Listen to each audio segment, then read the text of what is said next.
Corona रक्षक policy क्या होती है, उसके क्या फीचर्स है, उसमें क्लेम प्रोसेस कैसे होता है, आज की इस वीडियो में हम जानेंगे।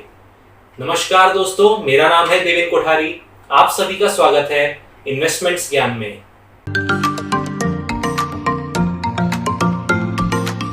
कोरोना रक्षक पॉलिसी की जो स्टैंडर्ड गाइडलाइंस है वो IRDA ने 26 जून 2020 को सेट की थी सभी इंश्योरेंस कंपनी के लिए। यानी कि इसके कंडीशंस और फीचर्स सभी इंश्योरेंस कंपनी के सेम रहेंगे, सिर्फ प्रीमियम जो है वो अलग अलग हो सकता है डिपेंडिंग अपॉन डिफरेंट कंपनी। अगर किसी इंसान के पास एग्जिस्टिंग हेल्थ इंश्योरेंस है या फिर वो कोई ग्रुप मेडिक्लेम में कवर्ड है तो वो इंसान भी ये पॉलिसी ले सकता है। ये बेनिफिट पॉलिसी है।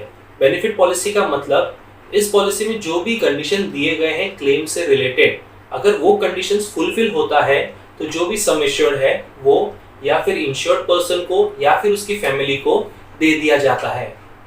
कोई भी इंसान अगर 18 साल से लेके 65 इयर्स के बीच में है वो इस पॉलिसी को ले सकता है। इस पॉलिसी में 5 अलग अलग डिफरेंट सम एश्योर्ड दिए गए हैं। 50,000, 1 लाख, 1.5 लाख, 2 लाख और मैक्सिमम 2.5 लाख तक इस पॉलिसी में आपको कवरेज मिल सकता है। ये पॉलिसी सिर्फ इंडिविजुअल बेसिस में ही अवेलेबल है, यानी कि हर एक इंसान के लिए अलग अलग सम एश्योर्ड रहेगा। ये आप फैमिली बेसिस में नहीं ले सकते हैं। और इस पॉलिसी में 3 अलग पॉलिसी पीरियड दिए गए हैं।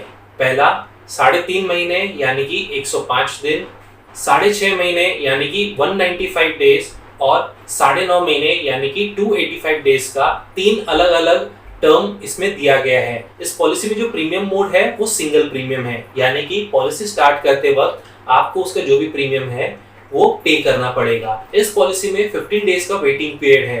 वेटिंग पीरियड का मतलब अगर उन 15 दिनों में आप अगर पॉजिटिव डिक्लेयर होते हो या फिर आपको अगर हॉस्पिटलाइज होना पड़ता है तो इस पॉलिसी में वो क्लेम पेबल नहीं रहेगा। यानी कि अगर आपके पॉलिसी लेने से 15 दिन तक आप समय निकाल लेते हैं, 16th डे से ये पॉलिसी में आपका फुल कवरेज स्टार्ट हो जाएगा। इस पॉलिसी के अंतर्गत आप जो प्रीमियम पे करेंगे वो आप इनकम टैक्स के सेक्शन 80D के तहत अपने फाइल में आप डिडक्शन ले सकते हैं। और इस प्रीमियम में कोई जोन वाइज प्रीमियम नहीं है। पैन इंडिया हर एक कंपनी का अपना सिंगल प्रीमियम है, यानी कि अगर दिल्ली में कोई इंसान पॉलिसी ले रहा है या फिर नागपुर में अगर कोई पॉलिसी ले रहा है तो उसका प्रीमियम सिमिलर रहेगा। जोन अलग अलग है तो उसका ये मतलब नहीं कि अलग अलग प्रीमियम रहेगा। इस पॉलिसी में प्रीमियम सेम रहेंगे। चलिए दोस्तों, देखते हैं कि इस पॉलिसी में हम क्लेम कैसे कर सकते हैं। क्लेम करने के लिए आपके ये 2 क्राइटेरिया फुलफिल होना जरूरी है। पहला कि आपको कोरोना पॉजिटिव डिक्लेयर किया गया कोई भी गवर्नमेंट रिकॉग्नाइज्ड टेस्ट सेंटर से, और दूसरा कि आपको मिनिमम 72 आवर्स के लिए हॉस्पिटलाइजेशन होना जरूरी है। यानी कि अगर ये 2 कंडीशंस आपके फुलफिल होते हैं तभी जाके आपको इस पॉलिसी के अंतर्गत क्लेम मिलेगा। अगर आप सिर्फ कोरोना पॉजिटिव डिक्लेयर होते हैं और आप घर में ही क्वारंटाइन हो जाते हैं तो आपको क्लेम नहीं मिलेगा। इसके लिए मिनिमम 72 आवर्स हॉस्पिटलाइजेशन जरूरी है कोरोना पॉजिटिव डिक्लेयर होने के अलावा। अगर ये दोनों कंडीशंस आपकी फुलफिल होती है तो आपका जो भी क्लेम का अमाउंट है, जो भी आपका सम एश्योर्ड है, वो आपको या फिर आपके परिवार वालों को दे दिया जाएगा। इसमें जो क्लेम सेटलमेंट है वो TPA द्वारा या फिर इंश्योरेंस कंपनी के द्वारा किया जाता है। तो दोस्तों, आशा करता हूं आपको कोरोना रक्षक पॉलिसी समझ में आई होगी।